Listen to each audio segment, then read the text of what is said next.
Hello, everyone, and welcome to our session on balance circuits by Erica DeMarch. Really glad to have her with us.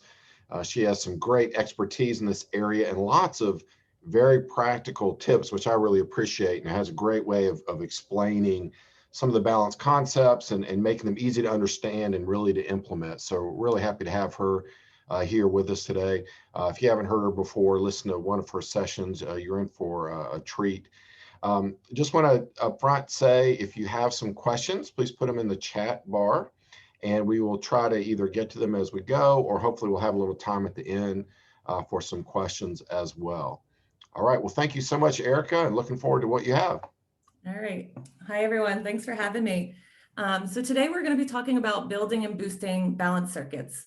So it's one thing that I started to implement a lot more in my sessions is, rather than just doing a balance exercise, making it a circuit. So we're gonna, I'll be showing some examples, but we'll also be trying to get up and moving. So if you want to turn your camera on, it's always nice to see people rather than me just lecturing at myself. So today we're gonna talk about structuring a balance exercise and looking at the level of difficulty. So how do you adjust and boost that exercise by adding maybe a speed, a visual input, looking at surface challenges or pattern complexity, or even dual tasking. We're going to really talk about providing autonomy and also self-efficacy to your clients. So do you offer them choices, or do you just say, this is the circuit that we're going to be doing? And then we're going to be also just being more specific on when you're actually developing this balance circuit. So before we get started, I also want you to kind of think about maybe if you're already implementing some balance circuits one-on-one or a group session. So we'll be talking about that. And if there's questions, please reach out or put it in the comments if there is more questions on one or the other based on what your population is. But when I look at, first developing or looking at building a circuit, I think of it as static. So I do that a lot in my telehealth or online classes. So having somebody do one exercise and switch to the next, and then switch to the next, but they're staying in place, especially if you're trying to watch them in a video versus moving to stations. And then when you are moving to stations, do you actually give them an exercise as they're moving to the station? So that's one thing that we'll be looking at. And then also, are they memorizing the circuit, or do you actually have something that they can read and they follow a printout? I actually ask my clients for my telehealth, where I teach a class for people with Parkinson's disease. And when I start a circuit, I ask them, do you want me to put it on the whiteboard so you can follow it, or can you memorize it? And almost every time the whole group says, let's just memorize it. So also that's where that autonomy comes in. Can you give them choices?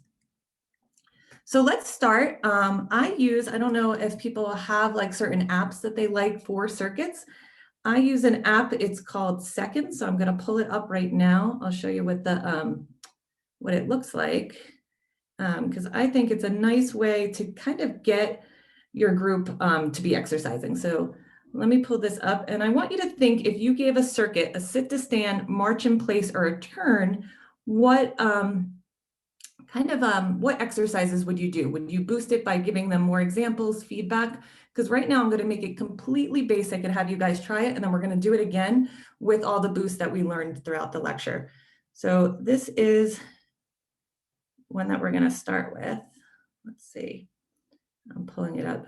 Excuse me for a second.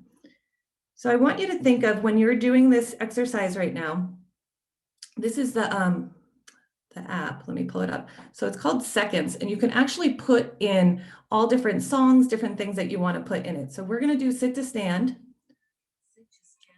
And you can hear, so this would be 30 seconds. So I want you to get into your chair before we go, so if you can get moving. Can you do your sit to stand? Are you telling them anything? Or are you just having them do sit to stand? So everybody get up and do sit to stand. All right, so we're gonna add some boost. Marching for 30 seconds. So the next exercise is marching in place. 1. Marching. So think about, what would you be cueing when you're marching them? Are you adding any boost, or are you just telling them to march?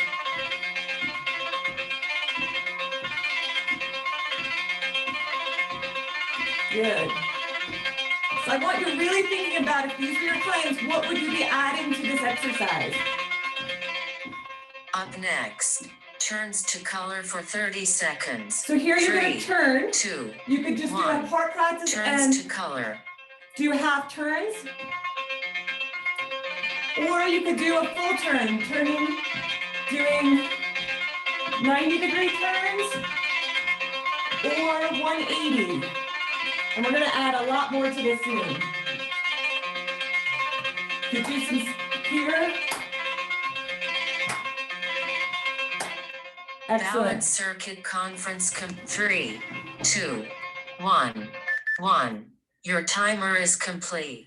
So this is one app that I use in my classes, adding music, because you can change the tempo if you do have that as an exercise.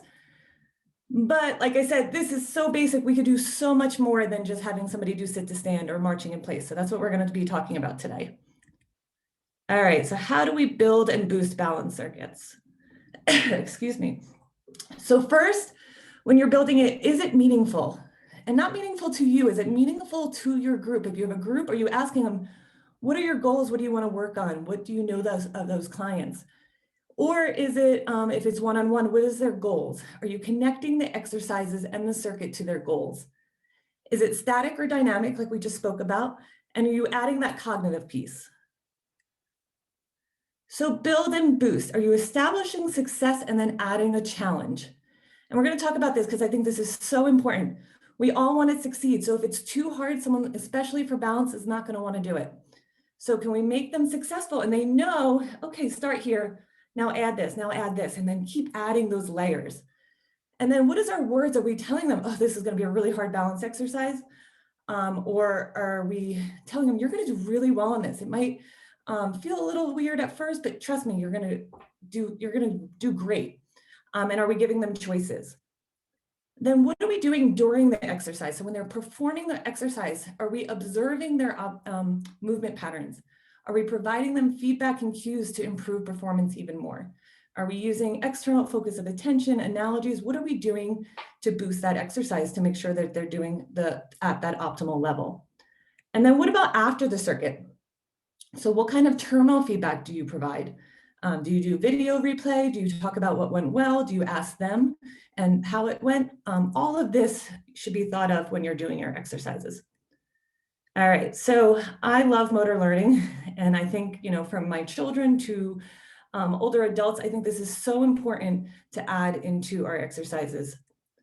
So first, that goal setting, making it salient, making it meaningful. We want to make sure, if someone just told me to do an exercise, to be honest with you, I'd say, that's not meaningful in my life. Why would I have to do that? So what are they trying to do? Are they trying to get to a hike? Are they trying to travel? I have a client right now. Her goal is next week to be able to go to Philadelphia and go to a wedding. So all our goals are going to help her to get there. So autonomy, are we giving them choices? Or are we just telling them what to do? Just like children, we don't want to be just told what to do. We want these choices. But the choices have to be very geared so you still know that they're going to get that optimal improvement. External focus of attention, we're going to talk about that. How are we cueing them? What is our verbal instructions to get better movement patterns? We can also be using augmented feedback. Are we using visual, auditory, or tactile feedback to help improve those movements? Is it task-specific training? And then last, is it challenging? Are we adding that complexity part to make sure once they achieved it, they're getting to that next level so we see that improvement? So building the circuit, are you doing it with partners or alone? Or is it static, dynamic, connecting those exercises? The partners part, you'll see some videos soon. I love if you are in a group setting. I sometimes do 2s and 3s. They go through the circuit together. And I found that it really does motivate them to perform a little bit harder. There's more laughter than when people are doing the circuit by themselves. So the first thing is make it meaningful. All right. If you can connect and you understand how that exercise is helping them achieve that goal, it's going to have a better outcome than just saying, oh, we know balance, we need to work on balance. We all need to work on balance. But the more specific, just like if you had somebody who told you that they want to get stronger and you just threw all these different muscle groups at them. Oh, let's do some biceps. But they want to get out of the chair. You would tell them, these are the muscles that we need to get out of the chair. This is what we're strengthening to help you get stronger. The same comes with balance. So how specific can we get with that? So this lecture, we do not have time to go over all the resources for postural control, but you do need to understand how it all kind of goes together to make those exercises. So I love this article. It's an older article that came out, but it really talks about all the different resources we use for postural control. So when someone tells me, Erica, I want to work on my balance, it's like, that is such a broad term. Do you want to work? Is it because your biomechanics? Maybe you need to get stronger. Is it your strategies? Your reaction time is slower. So if someone bumped into you, that's where you need to work on it. Is it when you're in the dark? So you need to work more on your orientation in space and using your vestibular system or your somatosensory system.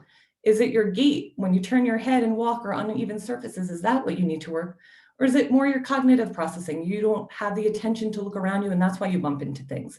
So all of these should be included and you can kind of start teasing it out when you're doing that exercise program. So this is one to start. Start asking, these questions. This was one client of mine who told me he was doing really, really well. And he's like, Erica, I finally realized I was at the movie theater with my girlfriend.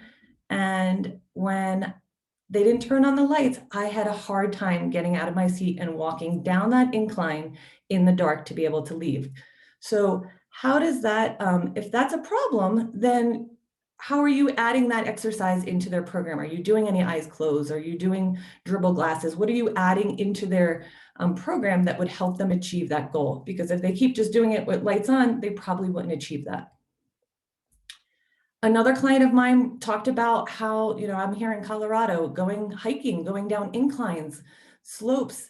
He felt like his head kept going forward, almost like he was running. So learning how to orient yourself to vertical while your feet are giving a different input. So as he's going downhill, does his head follow his feet, or can you orient yourself to gravity and keep vertical and ignore that slope with your feet? Does your feet give you that input that you actually are sloped? So maybe using a tilt board, or if you can get outside, one of the gyms that I used to work at had hills. So we actually used to go outside and do hills as part of our circuit and then come back. But even looking at, there's an incline right there for sports events, you start realizing there's a lot more inclines that we use every day. So what's that stability? I just flew from teaching a lab for a PT school, and I was watching the airport, and there's all inclines even to get to the plane. What about changing surfaces? So switching from one surface to another, is that a goal of your client? So are you adding that into your circuit? Another example, I had a gentleman who would not go to his daughter's house because he said this type of carpet that was so plush to go in the living room, he did not feel comfortable walking in. So are you comfortable being able to walk to different surfaces? And then one of my favorites is this busy background. So people are like, I hate Costco or the airport. And then you're that detective to start asking more questions. Is it more because all that visual input is hard for balance because you like to use your eyes to stabilize? Or is it the stop and go? Is it someone's going to bump into you? Is it changing your speed, rushing, all these, turning your head, wheeling a luggage, all these different aspects of why that might bother you and how you can add that into your program. So here is a goal. I was writing this lecture when I was at the airport, and it was like perfect. I was like, oh, I wish I could video everything, because there's so many goals, and so many of my clients tell me they want to travel, especially now that things are opening up. They really miss traveling and want to travel. So really thinking of, can you have a circuit? If someone's goal is, I want to feel safe that I can travel, you can make a circuit of saying, this is to return to traveling. So sit to stand. But sit to stand, you can do so much more to it. You can add upper extremity strengthening, carrying something, doing some, bicep curls to simulate, you need to be able to lift and put this overhead of your suitcase. In a small area, can you stand up and then turn and move your feet in that area? So maybe you're doing a sit to stand with a turn. And then marching in place, maybe if it was somebody who had head turns, can you add head turns when you're marching? Can you change the speed? or even add a sequence. So first starting really slow, then go, you're comfortable, and then go really fast, and then you can switch. So we're going to do a little circuit again, and I'm going to switch it up. Or turning in small spaces, scanning your environment. So when I teach a class, I actually will give them sometimes 2 to 3, the class I know really well, so they know some of these exercises, but I give them options and say, okay, we're all doing sit to stand, we're all doing marching, and we're all doing turning. Those are the 3 exercises we're doing. You can also change the order if I also offer that a lot of times when it's not as many choices within that task, but I'll give them different choices. So, hey, if you want to work on upper body strength, because when you stand up and you're carrying, you feel weaker, then grab your weights.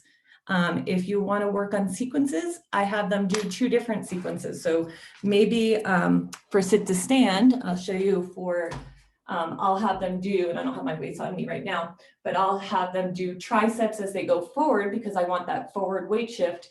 And then I do biceps on the way up. So it could be triceps, biceps. Maybe for another person, I have them do almost like a row that they're pulling forward and then they come up because I want that end posture up, standing really tall. Another cue I would tell people is you can stand up and then you can do a punch and turn. So you're getting used to being able to get out of that chair and turn. So there's tons of different choices for for marching. So actually, why don't we all stand up again? This is where I wish I could see everybody. And I'm going to give you choices for your sit to stand. You could do either biceps and triceps.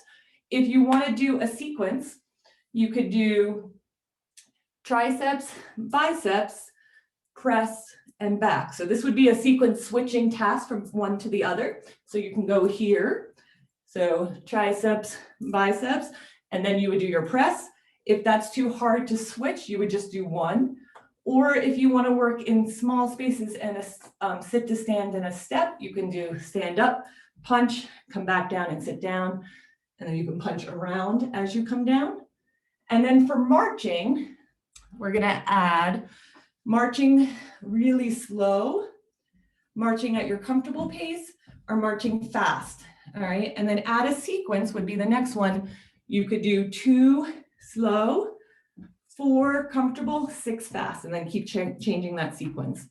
And then for the turning, so I'm making everyone memorize this. We'll see if everyone's awake today. Red is right. All right. So if I say red, you're going to turn to the right. If I say blue, you're going to go and turn to the back wall. If I say yellow, turn to the front wall. If I say green, you're going to turn left. And I actually use the Clock Yourself app so I can change the speed, but for now, I'll just call it out. So did everyone memorize that? I'm talking fast. So sit to stand, you're going to do bicep curls and triceps, or you can do rows, or you can do a sequence of both. If you don't want to do upper body strengthening with that, you could do a sit to stand with a step. Marching, we're going to do sequence with different speeds. You can play around with your own speed. If you want to add a head turn at the different speeds, you can look to the right. This would be my comfortable speed. Going fast, can I look to the left and see what your balance is like? And then we'll add the different colors. You can just step to the color, or you can actually turn to the color. So I'm giving you guys some options. If this was dynamic and I was having a station, this station sit to stand, and I would have all different chairs that they could do sit to stand. My next station would be marching, and maybe I would have the Clock Yourself app so that they can work on the speed and see the colors, or I would have different colors on the wall if they did need the memory. And then my third area would be turning in a small space. I would actually have that part practice into the full practice. So after they did the sit to stand, maybe I would have them sidestep to the next station. So I want you sidestepping to that next station. So they're working on sidestepping. After they've done what they're marching and maybe they added a head turn, then they have to walk with head turns to the next station. So you can add that, even that dynamic part when they're getting to that next station. So making it a lot more specific. So let's try it again, and we'll do it a little bit shorter. Sit to stand with bicep curls. So try it again. If you want to take your cameras off, that would be great so I can see you. So you can do triceps, biceps. And if you want to switch, you can go into switching from tricep, bicep, then press, squeeze. Tricep, bicep. And then if you want to just try something else, you could do that Marching punch for 30 and seconds. sit down. All right? 3, 2, 1. Marching. So let's march really slow. And these, your boosts, you can close your eyes here and feel that motion. Or you can add a head turn. Add a head turn. Now let's march a little bit faster. Up And march next, really turns fast. to color for 30 seconds. 3, 2, 1. Awesome. So Turns remember the to colors. color. Blue is back, red is right, green is left, yellow is forward. Red, turn to the right. Blue, turn to the back. Yellow, forward. Green, red, yellow, blue, yellow, blue, yellow. Balance circuit conference. 3, 2, 1. Your timer is complete. So those are just different ways that you can boost that. You see, you can make it a little bit more versus just saying turn. And then hopefully it would be more meaningful to the client. I also love to boost exercises with education. So maybe one of your boosts was for them to do overhead lifting because they don't feel comfortable putting their luggage on the overhead part. So talking about how your balance is more stable in a staggered stance. So it's better for your back mechanics, it increases stability and it improves your weight shift. So I'll show clients, like if I'm standing here, and if you look at my back right here with my feet together, I know the video can't see my feet, but my feet are really close together. You see I have increased lumbar extension. I have less stability. If I'm on my toes, I'm going to be moving more. Versus if I have my feet in a staggered stance, I'm going to have more stability, better back mechanics. So when you're doing your reaching with your weights, that's going to improve your stability if balance is also an issue for you while you're reaching, if it's not just strength. So task-specific balance training, I am very research-based, so I'm not going to bombard you with all the articles, but there's tons of articles that show that there's a greater effect on balance function than general programs. So can you include that lower and upper extremity engagement, that dual task? So we're all busy in life, and I tell this to my clients all the time. So if you're doing sit to stand, why not add your uppers with it and getting some bicep curls so that you're doing both? So can you do both of those to have better outcomes? This article, I know it's kind of, you can't see it very well, but I thought it did a really good job showing what you're working on and then progressing that challenge. So they had different workstations from sit to stand, stepping in all directions, limits of stability, step ups, and then they had progressions on each of those exercises.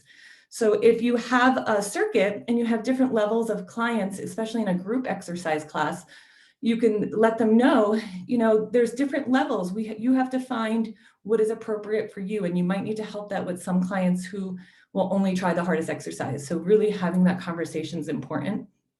But this one did a really good job. They had 8 different stations, and then you can look at those different exercises. In some group classes I've done in the past, we've even had some stations that I would tell people they can skip a station and pick which stations that were more meaningful to them. So maybe one of them would be getting up and down from the floor. Another person didn't need to work on that and wanted to work on more of the tilts on a tilt board. So kind of giving them options again. So this exercise, I want you, if you want to actually, I love getting people moving a little bit again. So if you stand up again before you watch this video, if everybody can stand up, and I want you to think of reaching. So this exercise I do in my class, and I also do it on my online class. So you're gonna move your center of mass and reach to the right or reach to the left. And I know I'm the mirror, so that's gonna be a little harder, but you can reach high, and I call it the tennis reach. You can reach mid, or you can reach low. Now, what happens if someone's just doing this? How would you cue them differently? So we're going to talk about that a little bit more. I like having them hold something. So the video you'll see is a class that I teach for people with Parkinson's disease, and they have a 3-pound weighted stick in their hand. So my cue is for them to reach the stick, and we're going to talk about this external focus attention. they're focusing on the stick and where they're moving that stick versus having them reach with their arm at different things. So that's that internal versus external focus of attention. If you want to add, and I'll make you guys all have more of a challenge, you can add that cognitive piece. So my class, they love me when I do this. So when I say right high, you have to do the opposite of me. So if I say right high, you have to do left low. If I say left mid, you have to do right mid. I do not start these exercises like this, you guys. So in my class, I start with right high, right mid, right low. If you look at motor learning, I will continue maybe just doing mass practice, just right high. Once they get that, okay, now we'll start doing random with 3 motions. Now we're going to do it all over in all different motions. So if a client has a lot of balance issues and some cognitive issues, and you're working on them to have that stability in this plane to take a step, can they step there is really important. So try it really quick. The inhibition's hard. So if I say right high, try left low. Okay, ready? Right high, left mid, left low. So that would be right high, right? Left low, right mid, left mid, right high. All right, so you see it's hard, right? So looking at how you can keep adding those dimensions. So like I said, I'll start with one. You know, if you look at motor learning principles, you want to start with one movement, then you can add 3, then you can add random, and then you can add that inhibition exercise. So here's an example of this class. This was before COVID. Right low, right high, left high, right high, left mid, right mid. So you see they're doing strengthening the upper extremity, also trying to get their center of mass moving out of their base of support. So they're paying attention to how far they can reach. And then there's more ways that you can add to that, you know, if you still weren't seeing it, that adding to hit to different targets, for example. So here's another example of just having fun in circuits. So this I did in groups of 2. So this one, the picture to the right, they were doing a sit to stand and then they had to reach up. These people have Parkinson's disease and my goal was to really increase that extension, especially they didn't end doing fast sit to stands. I sometimes find people don't get that end stabilization phase of their sit to stand and they're flexed forward. So instead of telling them, oh, stand up taller, I change the environment of the exercise so they have no choice but to say, reach that ball as high as you can to someone so they're forced to reach up. And you can see here they have 2 different strategies. This strategy on the right for the one gentleman on his toes isn't optimal. So how do you actually change that even more for him reaching, getting his hips forward versus right now on his toes? So that would be a whole nother conversation, right? So the people on the left, this is the mat that I developed looking at auditory feedback. So here they were doing some ankle mobility exercises to help warm up their ankles for ankle strategy. So say you're on a bus and all of a sudden the bus moves and you have to move your ankles. And if your ankles aren't working, you would have to move your hips or take a step. But instead of me giving them the exercise, I told them to make some noise with their feet. And then the next person had to add to the next noise and then the next person. So they had to make a sequence and add and memorize that sequence while they're working on their ankle mobility. One more rhythm.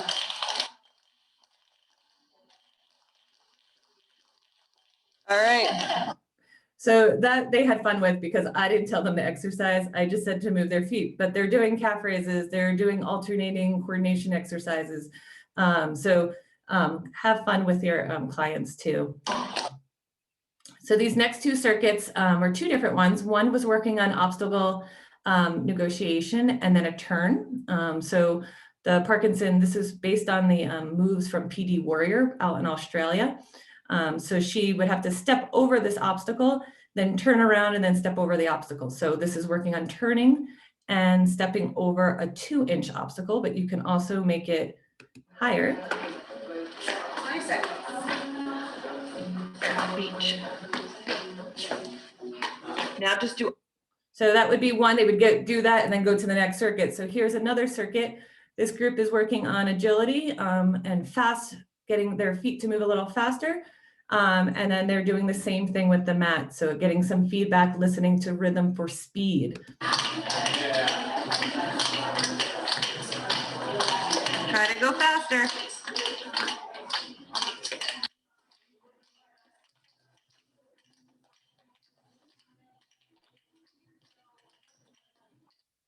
So another thing that they're doing is switching tasks. So versus doing the same movement over and over, can you switch from one task to the other? Because that also could be a fall risk when you have to automatically change movements, which we do in everyday life, right?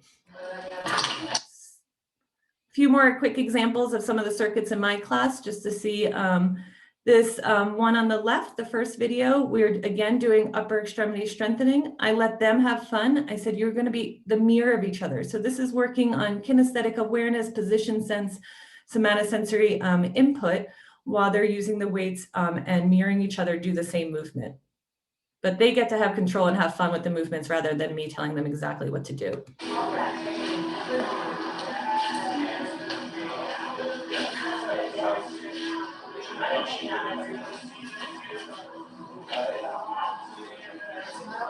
So you can see that they are still doing some great upper extremity, lower extremity stepping, and they've been in my class so long they could probably teach all my classes. This one is really good somatosensory input and working on trunk extension, working on core, working on timing of movement, because if you're not timing with your partner, the ball's going to be moving. So if that was a goal for a client.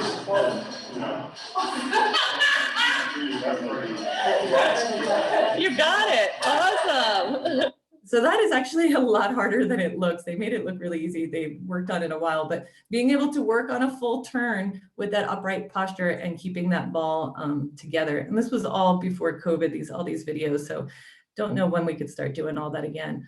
And then this one, I don't know if you could see. So this was a group of 3. They were working on more power type of exercises, some jumping with the TRX, working on their plantar flexion strength. And then you'll see there's people on the corner, they were doing more exercises lying down and working on more bed mobility and posture on their stomach. Oops, sorry, thought I had this.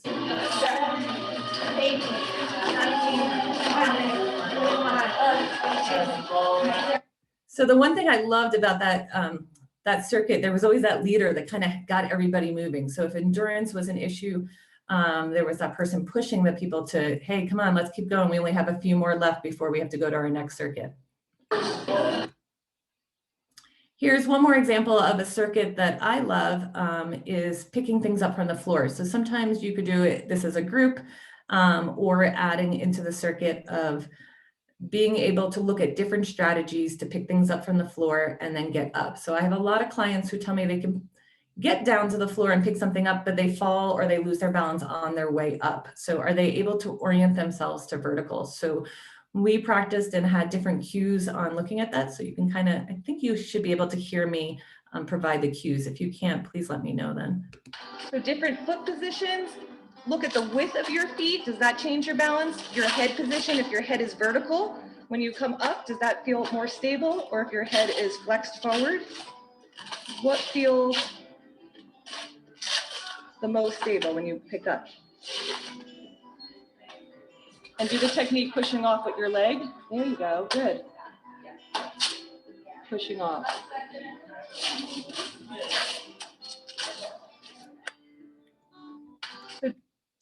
So now let's talk about a little bit about boosting. So that would be building these circuits, and I added a little boost because it's kind of hard to just differentiate and say one versus the other. But really thinking of that self-efficacy, that motivation, you know, you already saw it, having working in a group added that. How do you add these different challenges to their exercises? So before you even start with them with an exercise, are you setting the stage to tell them that they're going to perform well?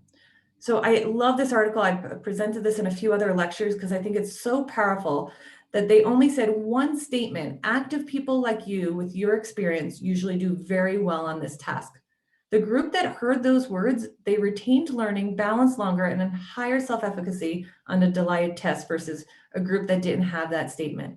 So our words matter. What we say to our clients, I hear this so many times from my clients, saying that, you know, as movement specialists, whatever your training is, we see things that we want to improve. And when we tell them all these different things that we want to, they don't feel like they're succeeding. So can we change the environment, tell them what they're doing well, but still be able to work on those things that we want to improve? But be careful with your words.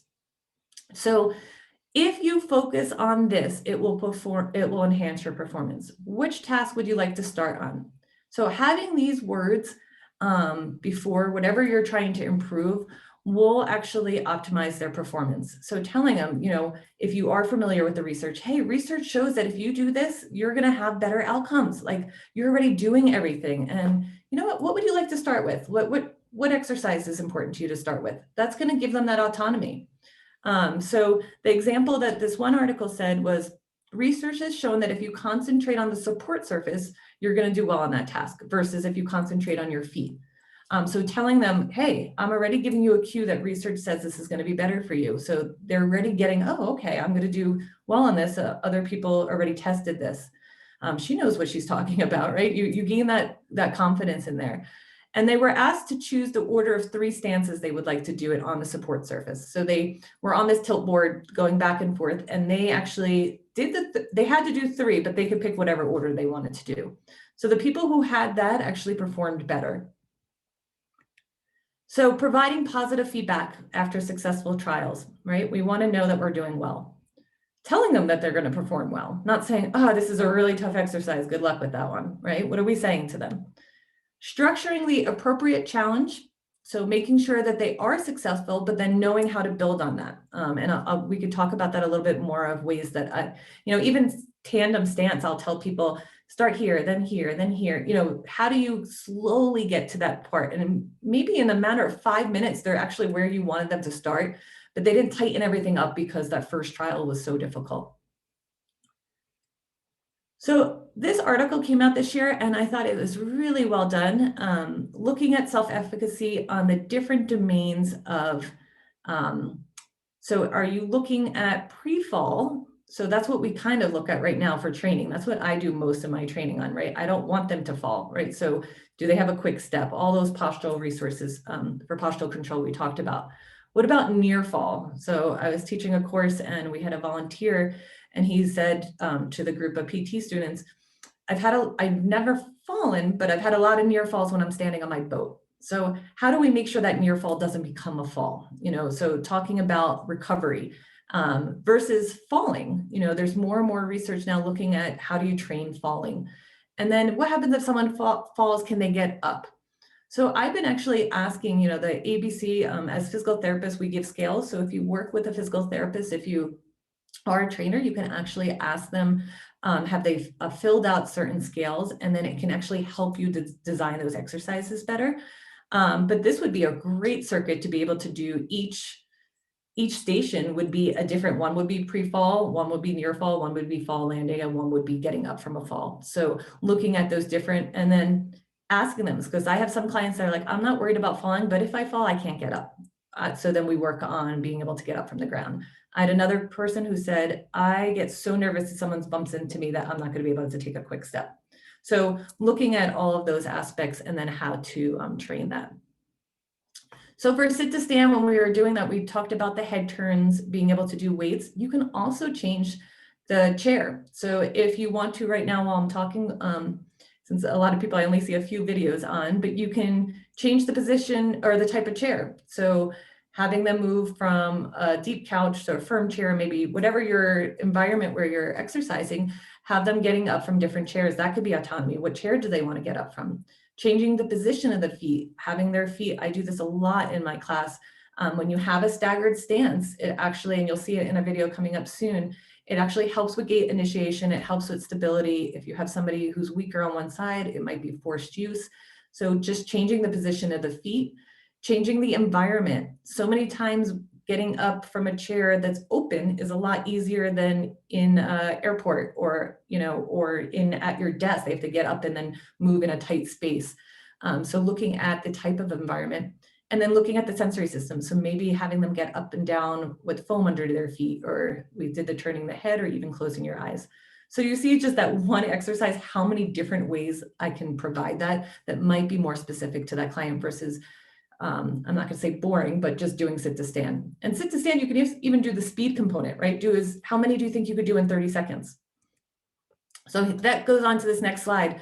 Ask their input, right? If you're gonna, how many reps do you think you could do? You'd be surprised. You know, some only say 5 and then they could do so much more. Which ones do you want to do first? Do you want me to demonstrate? Sometimes we just demonstrate and show them, but they don't really want to watch us. Maybe that's not how they learn. What is your goal? Do you want a tip from me? How long do you think it'll take you? So maybe if you're working on that speed, asking those questions beforehand. Another study looked at the autonomy. So people made fewer balance errors when they were able to determine their order of balance exercises. So the research is supporting this to give people those choices. All right, so here's another example of in a class setting. 5, come on. Awesome, keep going.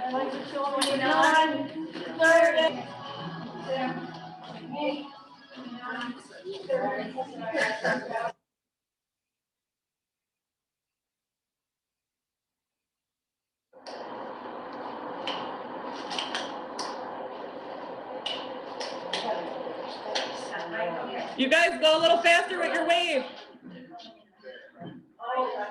You're trying to stay on.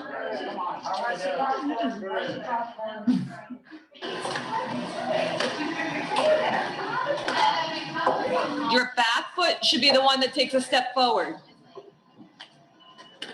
There you go. Back foot, take a step forward. There you go. Good. Get him higher, higher, higher. 3. Faster. 4. I want to hear a good rhythm. 5.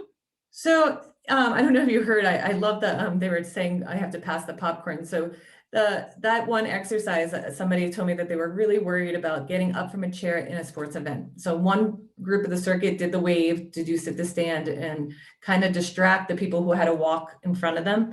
And then they were actually, you know, people are creative. They're like, oh, can we carry? So they took these sliders in their hands and put things on and pretended they were carrying things. So you can make it more fun. And the group actually, they had fun with that exercise, adding to what I didn't even think of until the exercise started. So if you want to stand up again, because I know it's in the middle, it depends where you are. It's in the middle of the afternoon for me. Single leg stance is another exercise that I give during the circuits, helping them, usually talking about, especially if they don't want to stand on one foot very long, but then talk to them also about, you know, do you not maybe put your pants on anymore and standing, or move your sock because you feel like your stability. So maybe getting into a tub or a high, here in Colorado, getting onto your bike or getting onto a horse, they have to stand on one foot and swipe their leg around. So how do you add that single leg stance exercise to make it more functional, and why they need to be more stable on that one foot? So I love to do a lot of things eyes closed. People don't love to do things eyes closed. So having their foot on the ground, I'll have them pretend it's sand and write a message if they want to do the alphabet, or write a fun word or a mantra. Doing the alphabet with your foot. So you can do the alphabet, and then have them, if you really want to make it complex, have them find things in the room that start with the same letter. So now they're decreasing their visual dependence. They're not staring at a point. So A, I might look around and find something A in my room. And then if you can't, you know, you could do also colors or different things like that, that they're scanning while they're actually moving their foot. Leg swings, tapping around the clock. There's so many different ways that you can incorporate versus just lift one foot up. So this, I think, is one of the most important things. And if you can get anything out of this lecture, I would hope this would be one key point, is to establish early success and then add the challenge. All right, because we all want to be successful. And for balance specifically, what I found in my career is when somebody loses their balance right away with an exercise, they tend to tighten up, so that they co-contract, and then you could see their shoulders go up, they tighten everything up, and then they're not even using their balance strategies correctly. So they're actually relying higher on their somatosensory input. So their joints and muscles are telling them where they are doing versus integrating all the senses. So if you want to try right now, I did this actually with the PT students last week. I had them stand on foam foot pads, and some of them on one foot in front of the other, and closing your eyes is a novel task. Most people, it's a little harder, right? Just to close your eyes.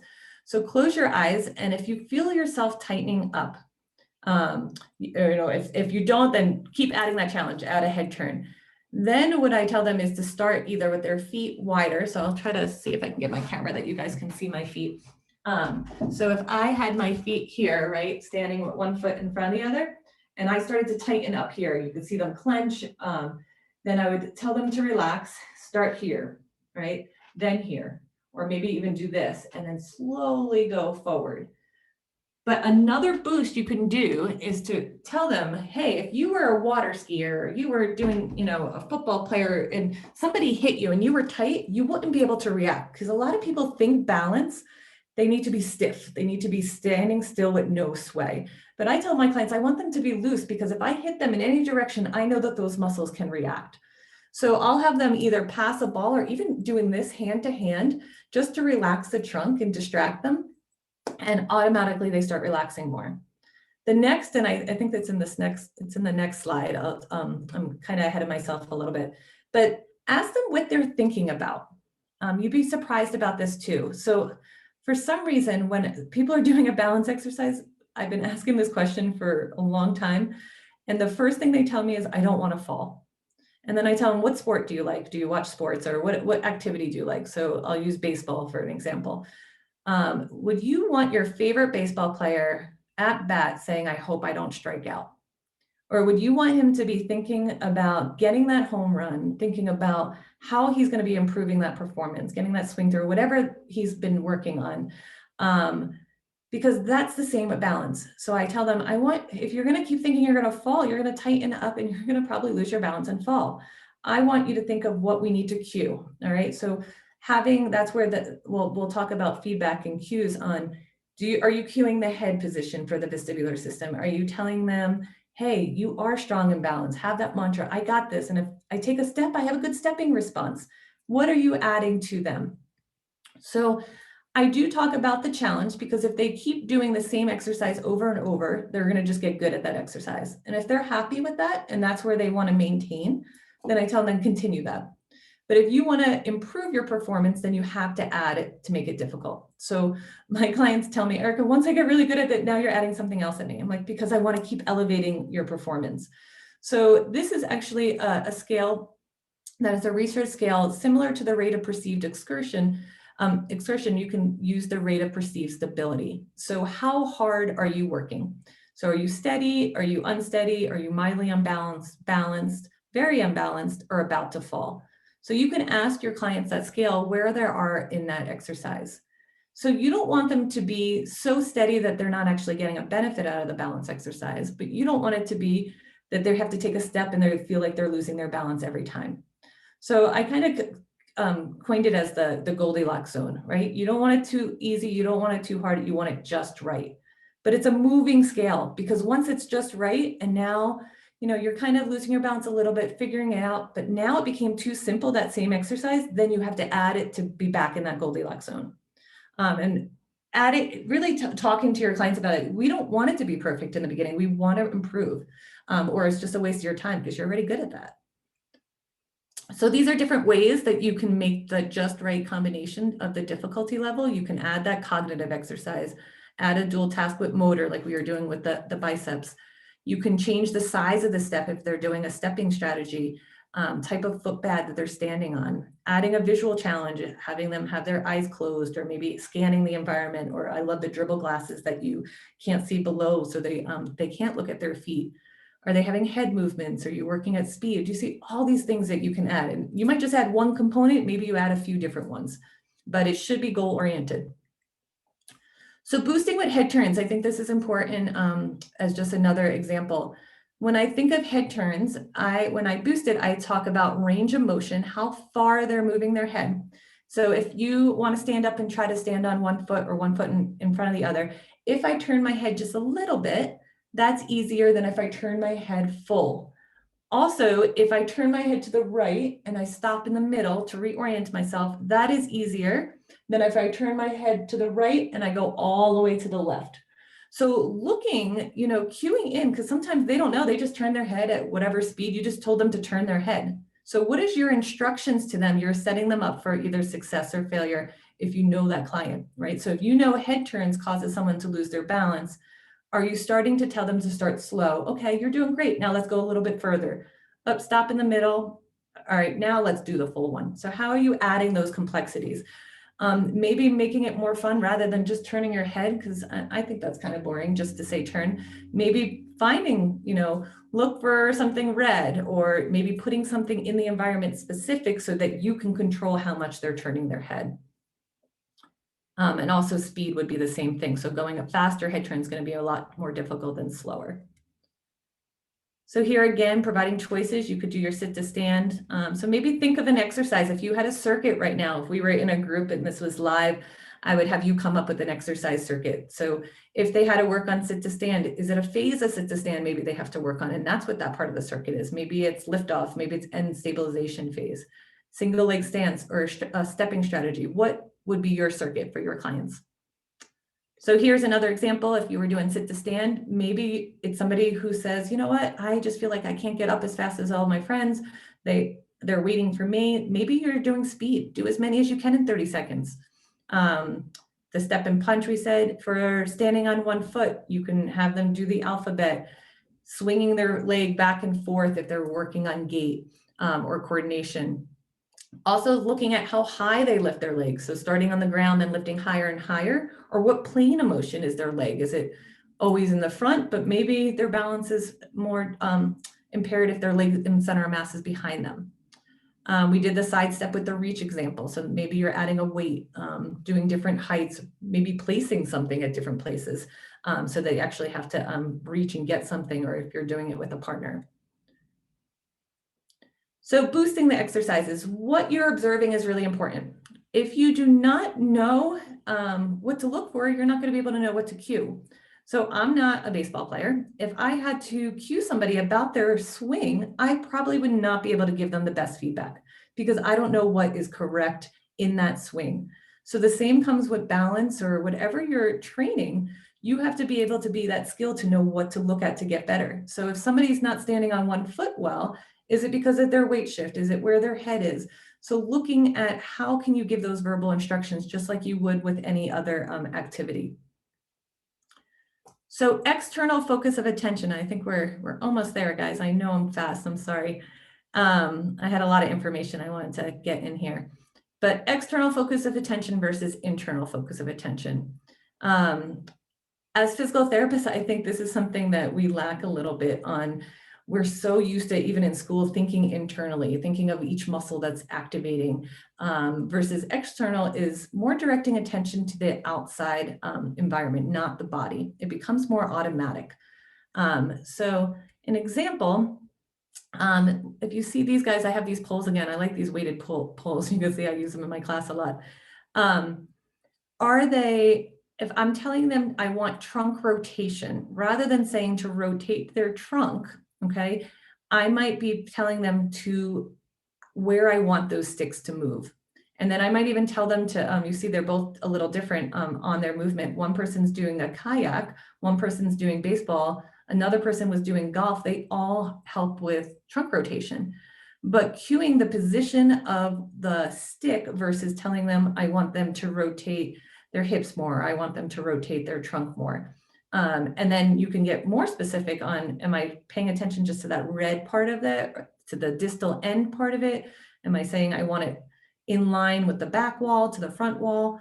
How are you cueing that to get that movement pattern that you want?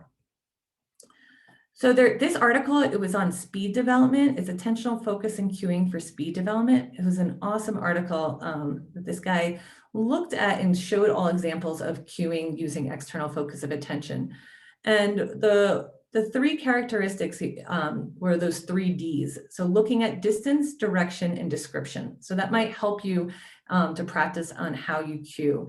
And I've done this for myself as like a little exercise. It's like, today I'm not allowed to use any muscles, any movements. I'm just going to try external focus of attention during this class or this session. So play around with it and see how do you describe movements? Because we all do differently, and you'll start to understand what how you train. So here was an example. They used athletic tape. So if you actually take this and put it on your knee or your shoe, say you want more increased hip flexion. So think of the different words. Are you using internal focus would be focus on flexing your hip and knee as you bring your leg up and forward. An external focus that is looking at the distance close, you would say accelerate up and away from the ground by rapidly bringing the pieces of tape together. So they had a piece of tape on the heel, but if you see it, I have one right, you can kind of see it right here on my knee. So I'm focusing on moving the tape on my knee versus moving my knee or my hip. Another one would be accelerate up toward the sky by rapidly bringing the pieces of tape together. Drive the pieces of tape away from the ground as fast as you can. Smash the tape toward the sky with the intention to lift and fly. Imagine you're in shin-high water, sprint with the intention of stepping up and out of the water. So not one might not work for everybody. So being able to have this kind of collection of different tools of analogies and cues to give to your clients, one of them is going to stick, and then all of a sudden you're like, wow, look how much different they moved. So pay attention to your action verbs, your analogies, and how you describe those movements. This one was trying to get more knee flexion, but you could do the same for sit to stand, any type of balance exercise. We won't have time for all of these, but these was an example of the sit to stand, since I was giving that example a lot. Move the tape or zipper or emblem on your shirt over the X on the ground. If you place those, so they're paying attention to their forward weight shift. Reach and grab the water bottle. So maybe you're wanting them to go forward, but you're going to put something for them to reach so that they're getting that forward weight shift. So you can do actually the different phases of sit to stand and where you're cueing versus just seeing, maybe they don't get up quick enough. So pop up like your seat is hot. All of a sudden they get up quicker, So what is your cue for them to be able to move forward? So this was the example I said before to increase that trunk rotation. So I want you to watch this video. This is in my class. We used a stepping strategy. So we're almost done. I think I'm a little bit late. So let's see. I want them. 7, 8, 9. And as I'm watching them, 10, in a bigger 11. class, Good. how would Really you cue? shift your weight. Reach for that far wall. Yeah, reach for it. 5, 9, 10. So this example too, when people aren't weight shifting, I use the hula hoop example. So if you have a hula hoop, right, you're in a hula hoop and I tell them your head is in the hula hoop and I want you to get your head out of the hula hoop and then back in versus just stepping like this. So, using those analogies or the ways that you want them to weight shift, but you need to know what you're looking for. So just looking at different feedback modalities, are you using visual feedback with the line? Are you using auditory feedback? You heard me say rhythm, keep that rhythm because I wanted that speed. Are you actually touching them and showing them where you want them to be using haptics? Using poles also help that with that vertical alignment. If you saw, if I wanted that forward flexion of the hips, targets. Here's some tactile feedback. I use weights, TheraBands, I use a lot of bean bags.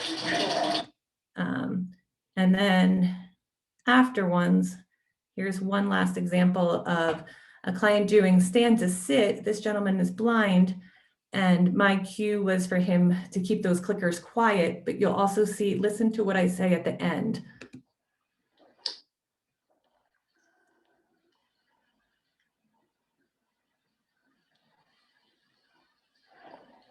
Excellent. Make sure you breathe.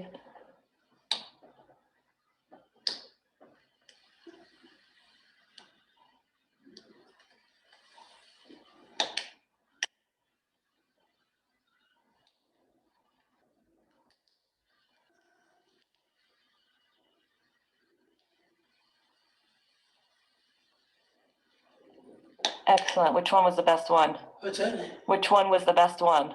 I think the last one. Why was that? Me. Well, I think I just got my muscle memory working. Good. Yeah, that was better control, that last one. So what's your terminal feedback? Are you asking, is your perception of which one was their best the same as theirs? So asking at that end of the exercise. So as Cody said before, I teach for the FAI a Balance Matters course that goes into a lot more of some of these fundamentals, if you're interested in that. And I'll be teaching also some coming up in the fall, some motor learning courses to get some of those concepts into training. And then for this group, because I designed the Balance Matters system, and that's a tool just to help you use feedback into your sessions. If you use that code, you'll get $25 off any of the clinic systems. And then you could just go on the website or shoot me an email. So hopefully I know I got a lot of information in there. So I'm from New York too, so speak a little fast. I'm working on it. So if there's any questions, if we have time, Cody, if not, you guys can send me an email.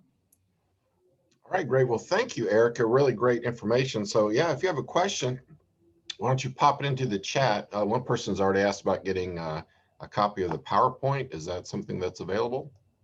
Yes, I can send that to you. I'm sorry, I was a little late writing it, so. That's okay. Yeah, you're like me. I'm working on it right up till the last minute. Yeah.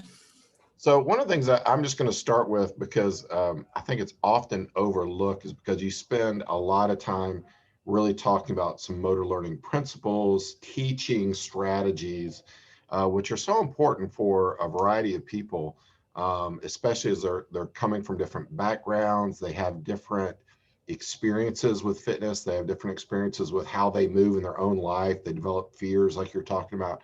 So kind of what are, kind of as the stuff you went through, what are some of the just the top overall tips that you have for people from a more general motor learning strategy as they get a new client in who, you know, they're not familiar with yet? Kind of where do they start? So I think building that confidence, we know that the research supports if somebody has decreased confidence or fear of falling, they're gonna actually have an increased risk. So being able to get that rapport, and that's where I was saying all that autonomy, giving them choices, showing them that you know what you're doing, getting that so that they trust you. So having that conversation on goals, you know, not you just telling them what to do. So I think if you have that interview with them and sit down with that new client, what do you want to be working on? I'm here to support you. So I think if you just start with that simple of making it meaningful, you're already a step ahead because you're going to be doing things that are important. They're going to want to come back because then they can say at the end, like, how great is it as a clinician to get that call and say, hey, Erica, my balance is so much better. I booked that trip. I'm so excited. Like, I love those phone calls. But if you didn't even know that they wanted to book a trip, then you wouldn't have never got that phone call or been able to help them get there. So I think the first is listen to your patients, listen to your clients, and see what they want to work on versus what you think that they need to be working on would be like my biggest thing. Then all the other stuff can kind of add in on getting more into the autonomy and choices, but listen to your clients. So how do you create your groups? So, you know, when people come in, they're at all different levels. They have different movement capabilities. They might have different areas that they need to work on more than others compared to some other clients. So how do you generally group your clients together? Is it just anybody and everybody that needs some balance work come on in, or do you separate them out in some way? So I think it depends on your support system. So I've had, over the years, I've been a little lucky that I've had some of the universities. So I trained some of the PT students have helped me. So when I knew I had more help, some of those clients that had more impaired balance, I would have that help. So I think also just know what you're structuring before you're doing it for that. Or if I thought a client needed more help, I would actually make sure the caregiver was comfortable and trained to be able to be with them. So it depends on the group setting. So the class that I showed is a high level class, but I've never said no to anybody who would want to come in. I feel comfortable in my skill that I can talk to them and give them a lot of different options. So one lady takes that same class and she does everything in sitting, but I'm still challenging her in sitting, doing all these exercises. And now she's at the point that she's ready to do standing and we're doing it, but that's online. So that's a virtual class that we're doing. So I didn't feel comfortable with her standing until I knew. So I think there's so many variables in that to see what your support system to say. You know, if you can do different levels and have that option to have a lot of classes, I think it would be optimal. But if you don't and you can have everybody, which I think is great, just know the behaviors of the people, because and that's where you need to be really clear to say, everybody does not need to do this exercise. Like, you're still getting a lot of benefit, and tell them you're doing a lot of benefit even with this exercise. Because some people think, oh, if I'm not doing this, I'm not getting the full benefit. So that's where that conversation is important. Like, I make everyone sit down sometimes and change it up if somebody feels a little intimidated because they're sitting down. I'm like, we're working on speed right now, and speed's going to help you with balance. So move your feet as fast as you can. Now you don't have to worry about balance, but you're sitting down and working on speed. So that's for my group with Parkinson's disease. So just kind of, you got to feel the group, so I don't know if that's the best answer for you, but hopefully, So we had a question come in because I think this is also really interesting too. So the product you have developed with the clickers, right? What do you call them? Just clickers. Clickers, okay. How do you use those? So how do you use those in order to help people improve balance? How do those work with the mat? Yeah, so I will be teaching a whole, because so many people have asked all the questions, because there's a lot more science behind it. I recommend actually, if anybody listens to podcasts, Hidden Brain. Has anyone listened to that podcast from NPR?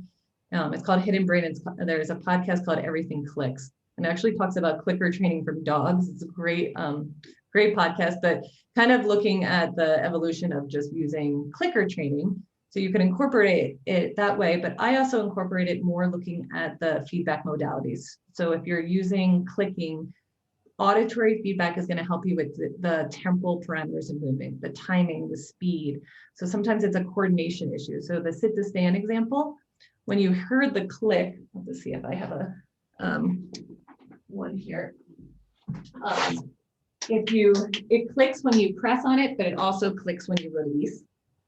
So it depends on what you're trying to cue. So for the gentleman sitting down, his timing of his weight shift. So if you think of somebody who plops, right? We all have those clients that plop. So I'll just use that as one example, but there's tons of different ways to use it. So if somebody's sitting down, they're going here, your center of mass is over your base of support. If they go forward back too quick, that's when it could be a timing issue versus an eccentric control issue or a strength issue. So I'll have them keep all the clickers quiet, quiet, quiet until your butt hits the seat. Now you can hear that front clicker go off. So it's a timing of their weight shift. But you can use it for gait mechanics of the timing of heel toe pattern. I was just in lab training the PT students to use it with people at prosthetic training on like a small weight shift to get them to get used to standing on their prosthetic legs. So unfortunately, there's tons of, I can't in like a 5-minute give all the different examples, but if anyone has more questions, reach out, because I'm developing a whole course on training to use that for them. There's a clicker in the heel, and then there's also a clicker in the front, right in the forefoot. Yep, and then that's one foot pad, and then there's another one that has 3. So if you think of the triangle of limits of stability, so if you wanted somebody who wanted to work on eversion and inversion, then you would have the 3 versus the first one I invented just had the 2. But they all come out, so you can actually open up the foot pad. So if you see here, and say you just wanted to activate the front, I could take the heel off, or if I just, so say that someone's standing up, and every time they stand up tall, they lose their balance backwards, and you want to activate just the front clicker, I would take this one out and just put that there. So there's different ways to train it. Okay. Yes, definitely. You have some videos on your website, stepandconnect.com, that talk about the product a little bit. Yeah, so if anybody has some questions, reach out, and have some fun stuff that we're developing in conjunction with it this year. So I'm excited to share that soon. Well, so I've got a last question that I want to ask. So I teach in a physical therapy program, and one of the things that I'm able to ingrain in our students is the connection with fitness professionals, both pre and post rehab, and how that really is lacking everywhere, and especially for older adults. If we have to kind of close the gap, close this loop between fitness and rehabilitation. How do fitness professionals that are working with older adults, even if they have high level training in doing balance programming, gone through Balance Matters, like they have lots of experience, how do they connect with physical therapists to kind of earn their confidence and trust and kind of close the gap there? It's funny, Christian Thompson and I just had this conversation too, because I think this is so important. And I work with a lot of people at Parkinson's disease, so the same thing. And one thing that we discussed was being able to speak the same language. So if I talked about somebody has poor reactive balance, hey, can you work? Because I like doing assessments. I don't have time to be doing all the training. And that's the job. The trainers should be working and motivating and staying with them and continuing to progress them. But if I say, hey, they really need to work on reactive balance, and they don't understand what I mean by that, I might not refer my clients to that person. So I think if we can have that same language that I would be able to just say, work on this or work on that, then we can be able to work together. And then that person can collaborate and say, hey, these exercises, they're rocking it now. You know, what else do I need to do? They're improving that, because I learned so much from some of the trainers I work with and collaborate with. We have different skill sets, you know, so how do we blend that to get optimized for the patient? But I think that the biggest thing is that same language that we understand. You know, Good point. Excellent. Well, thank you, Erica. Really appreciate your time and expertise today. Great practical strategies. I love that you show so many videos so we can see the clients actually moving, how they move, and how you're cueing them and working with them. Really encourage everybody to dive into this much more deeply. Take the Balance Matters course. You won't regret it. And really try to specialize more in balance, because that is definitely a growing issue, an area that a lot of trainers just don't get good training on. Even years of working with older adults, you really do want to understand the different types of balance systems and what to work on and how to develop those individually and uniquely, like doing some of the sensory strategies. So thank you, Erica. Really appreciate it, and hope you guys have a good summit. Thank you so much.